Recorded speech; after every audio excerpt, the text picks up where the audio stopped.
The pageantry of homecoming arriving at just the right time here in Blacksburg as Virginia Tech is coming off a historic win over Boston College and looks to carry the momentum over to a meeting with the Georgia Tech Yellow Jackets. We're breaking it all down here in the Mossart Center studios from Blacksburg, Virginia. Kyle Marshak alongside Robbie Ackerley and Riley Klaus. We've got reporters on standby as the Hokies are 4-3, fellas, after a 42-21 rout over Boston College. Thursday nights never get old. No, it's a tradition like no other. You feel the fall atmosphere. The crowd really gets into it. I may be jumping the gun, but it's just like, watching your favorite holiday movie in December every year.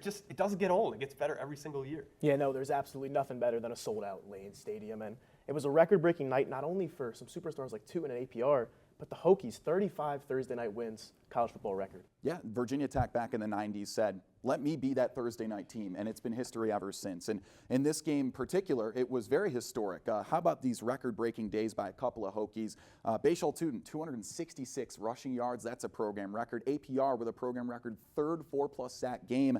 With stars like this, that's why the media pinned Virginia Tech as an ACC favorite. So with this schedule going forward, fellas, is the pressure on? Oh, I think it's absolutely on. Every game from here on out, if they want a chance at the college football playoffs, is a must-win.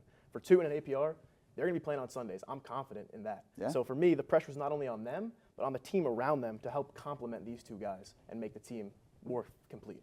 Yeah, completely. Those individuals have been stars. But as a team, it feels like the oven's been on preheat for a while, and they realize, oh, wait, we got to throw in the cake and actually make a meal here. And so they're finally starting to show up. As you mentioned, every game's going to be important. And what we love about this new playoff, if they win the ACC, they're in, so it's still wide open. Even with that slow start, they're on the right track again. That's right, Riley. Now they're beginning to cook. And, well, the question remains, are there more records to be broken, and how much history did Tootin really change? Lucky for you guys, our own Caitlin Ford dug through the record books for us.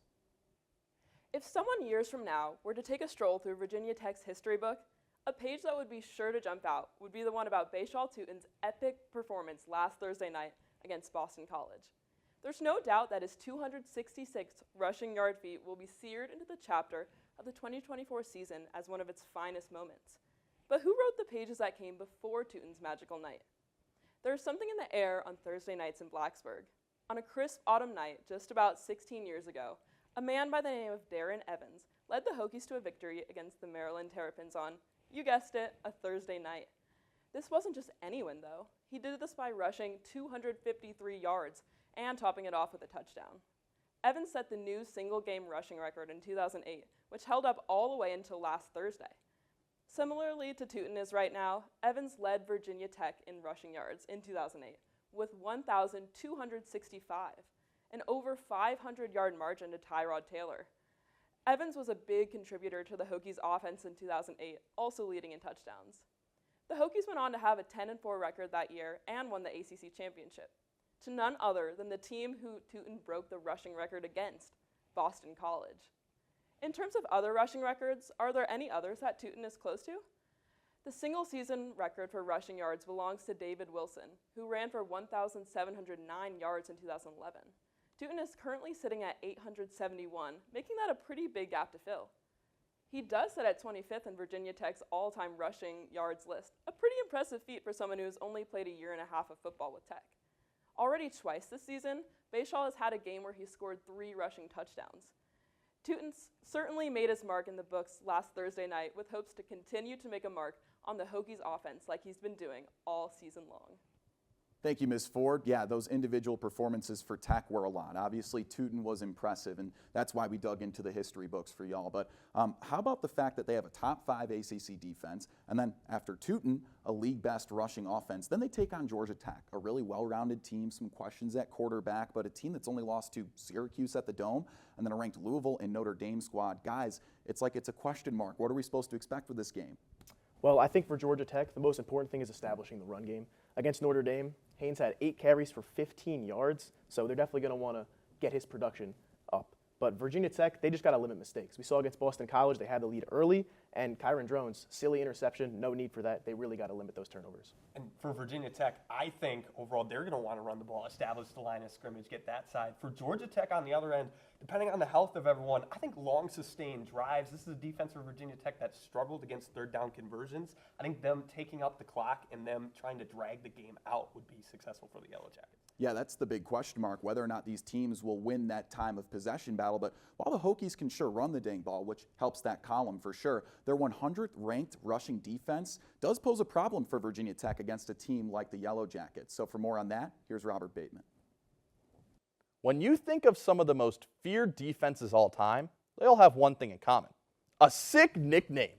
It's safe to assume you've heard of Seattle's infamous Legion of Boom, or the historic Purple People Eaters in Minnesota. However, hiding in the New River Valley, residing inside Lane Stadium, with roughly 120 Virginia Tech football players as residents, there's a new city being built that goes by the name of Saxburg. This name is quite fitting for the Hokies, and the mayor of Saxburg, Antwald Powell Ryland, is largely to thank. Already, APR has 11 sacks, which is tied for first in college football, and it also marks the first time in 19 years that a Virginia Tech player has recorded double-digit sacks in a season. On top of that, APR has posted 4 sacks in 3 separate games in his career, making him the only Virginia Tech player in history to achieve that feat.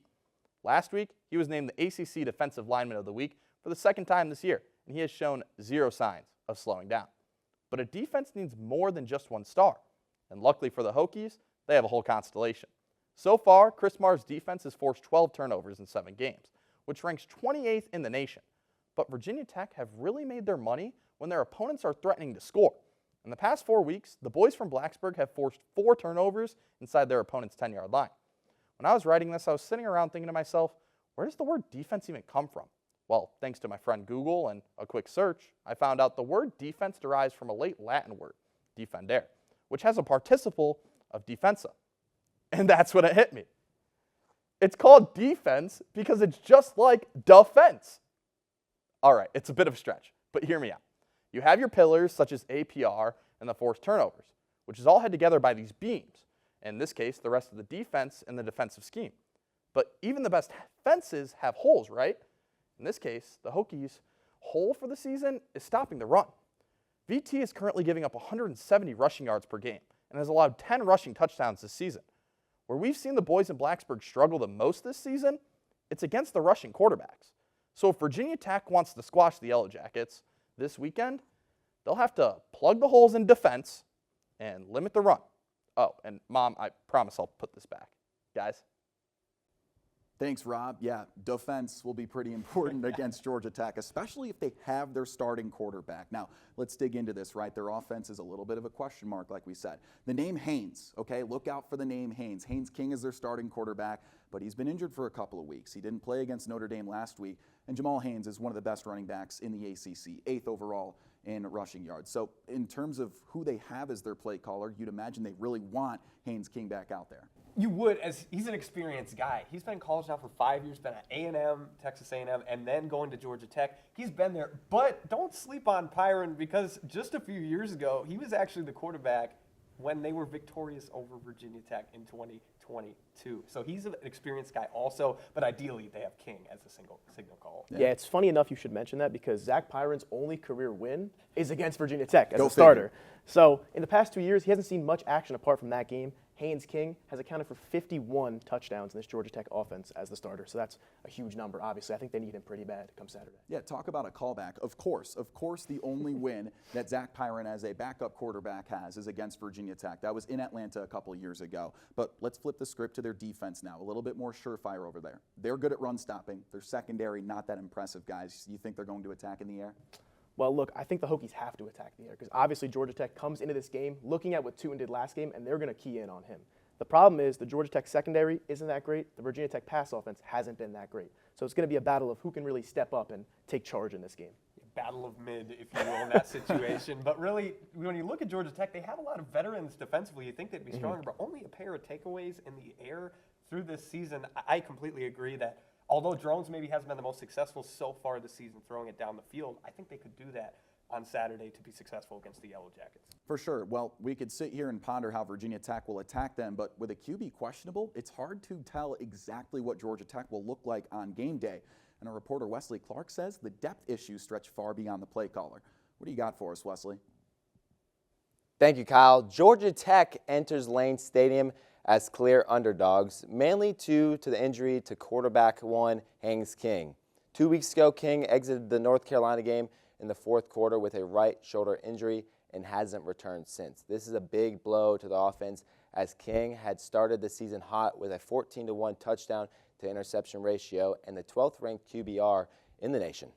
To make matters worse, the Yellow Jackets have listed their second and third string tight ends as questionable heading into Blacksburg. So, from the looks of it, the city of Atlanta will once again be banking on Zach Pyron's for his stellar performance in back-to-back games. However, not much should change when it comes to the offensive play calling.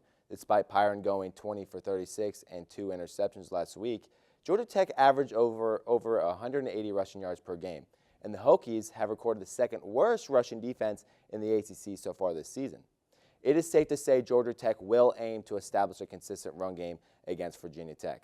In every Yellow Jackets win this season, Jamal Haynes has averaged over 95 rushing yards, including 149 yards per game in the last 2 victories.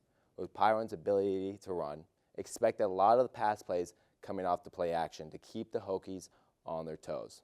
And to borrow some wise words from Sandra Bullock, Georgia Tech needs to run the damn ball. Back to you guys. Thanks, Wesley. Yeah, big question mark for Georgia Tech. But in terms of what this game looks like, imagine that Zach Pyron's that quarterback. Predictions. Give me some scores here. I think with Zach Pyron at quarterback, it's Hokies all the way. It's a must-win. They don't have their starter. I think the Hokies get it done in Blacksburg. I think with or without Haynes King, it is also going to be a Virginia Tech victory. I'm liking the Hokies in a decently high-scoring 31-17 final. Okay, I like that. It is an X factor, though, because Zach Pyron not as good a runner as Haynes King, and as Rob alluded to, we're not very good against the running quarterback. So that's the big difference. But for that, I think that about wraps things up here for us here in the Moss Arts Center studios. Be sure to check out Giovanni Heater and Raza Umarani's picks for this week's installment of Got It Covered. I love that segment. That's one of my favorites. But for our reporters, Robert Bateman, Caitlin Ford, and Wesley Clark, as well as my friends here at the desk, Robbie Ackerley and Riley Klaus, I'm Kyle Marshak saying so long from Blacksburg. Catch us next week for another 3304 kickoff, and enjoy your college football weekends, everybody.